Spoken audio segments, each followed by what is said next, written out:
Joining us in studio for another segment is former Houston Astros pitcher, a member of the 2005 National League Championship squad, Brandon Backey, hanging out with us. Brandon, we were just talking off air about the universal DH. I mean, you were originally signed as a hitter, so I'm guessing you wouldn't have liked to play in a National League where you couldn't get up there and hit. Yeah, I would be a little upset just knowing that our lineup had a little bit more of a advantage, and especially in the 9-hole with me being in the lineup pitching. So.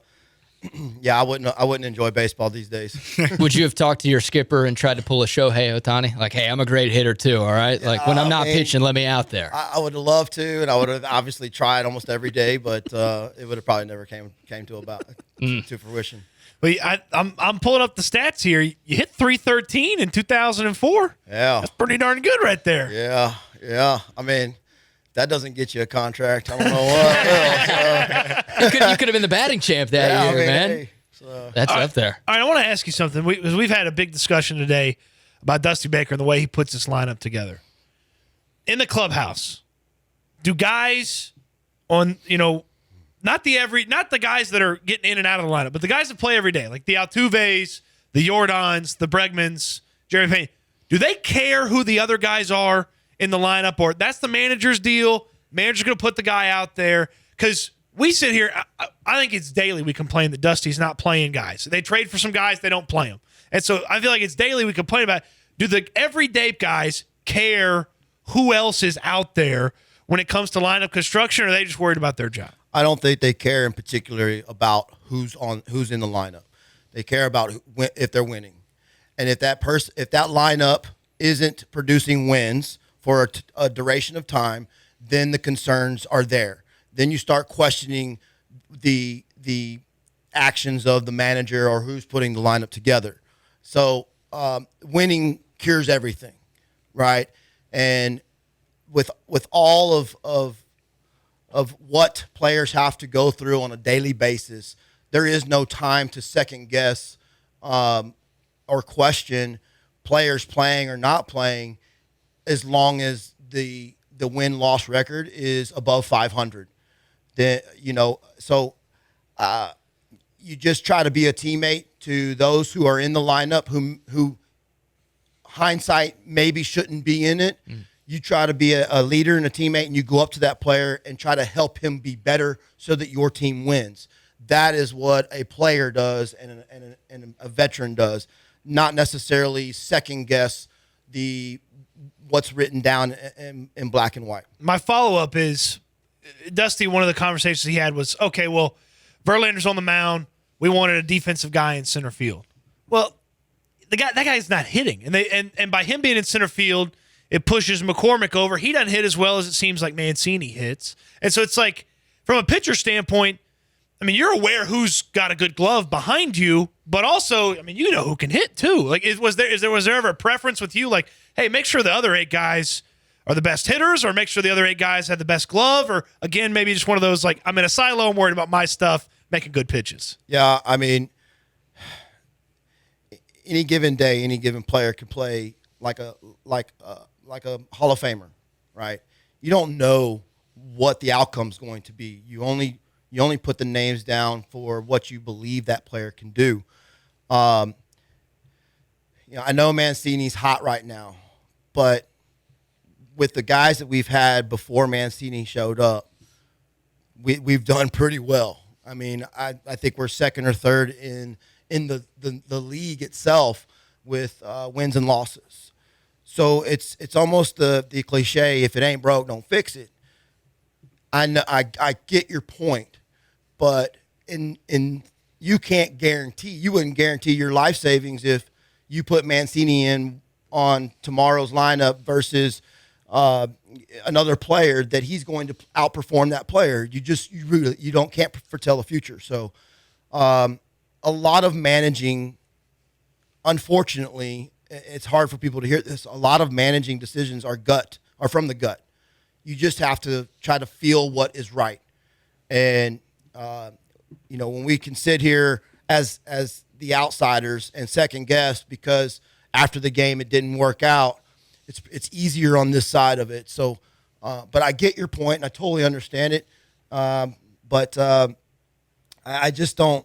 I don't think a player can second guess. Now, maybe amongst each other, you're not going to come out to the media and say it for sure. Amongst each other, you can say, hey, man, what's going on over there? Why are they playing this kid when we got this other guy? There are things like that being said amongst friends on the team that know that that's not going to be passed on any farther than that conversation. Brandon Backey joining us here in studio. Former Houston Astro, member, of course, or native, I should say, of Galveston, kind enough with his time. Let's get your thoughts on this year's team. You brought it up. Right now, the Astros have the best record in the American League, one of the best records in all of baseball.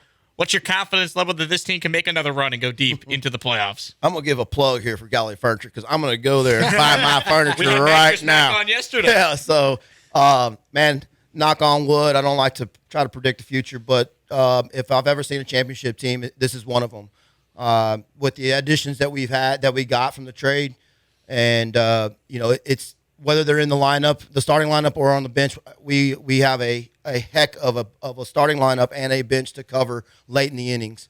And our pitching is if not the best, one of the best. And then we've got Lance McCullers coming in on Saturday.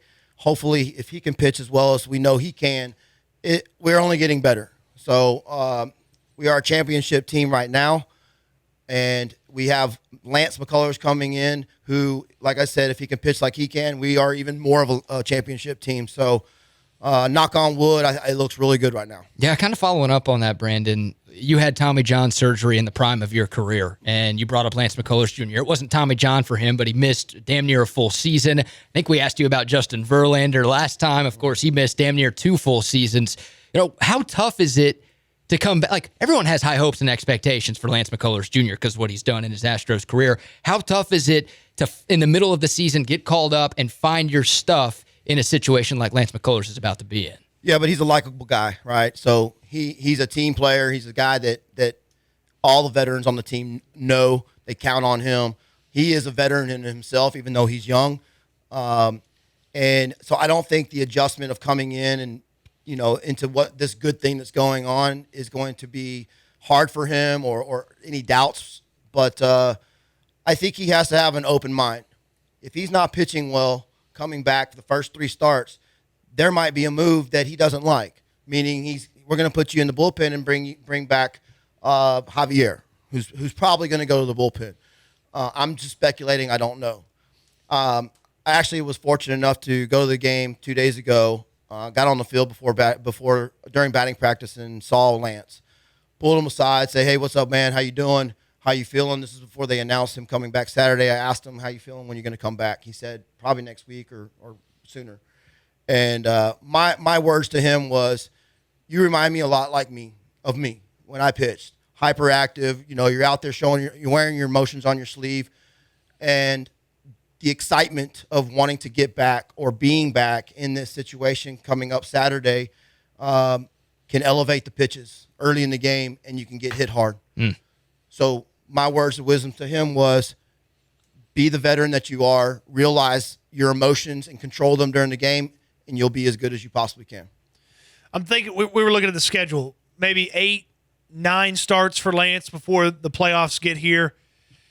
To me, as good as this rotation's been, it feels like you're going to need to see a little bit out of those, maybe it's 6, maybe it's 7 of those starts. It's like, okay, that's Lance, or else you may have to have that tough conversation with him come playoff time, because I got to imagine if he's healthy, maybe even regardless of the results, he's going to be hoping that he's getting a playoff nod. But if you don't see 2021 Lance, it may be a tough conversation that manager's got to have with him, right? That's a great point. Unfortunately, Lance has to understand that he is actually competing for a job. He is. Like I said, with the lineup, the rotation that they've had up to this point has been great, has been one of the best in the league. So he's got some big shoes to fill, even though if we know Lance McCullers and how well he can pitch. And if he can come back the way he normally is, there's not going to be any hesitation to put in him the number 3 or number 4 starter. No doubt. But if he struggles, there's going to be a big decision on Dusty's part or the rest of the coaching staff to figure out where he's going to be implemented into this rotation and how they're going to use him going forward into the playoffs. Because right now you can only predict that he's going to be who he normally is. And if he is, Javier goes to the bullpen because Javier's been there and he can do that. He's shown that he is capable of going back and forth to starting rotation and in the bullpen and pitch well in both. So then you only have 4 starters in the playoffs, maybe even 3 in the first round. So is it going to be Garcia or Lance McCullers? So Lance has got to jump 2 guys to even become a starter in the playoffs, especially for the first round. He's Brandon Backey, kinded up with his time to join us in studio for the last couple of segments. Brandon, we love having you, man. We're so glad you're still local. I mean, you mean a lot to the city of Houston for what you did during your time here. Thanks for coming in, and we definitely got to get you on again soon. Absolutely, man. Thanks for having me, guys.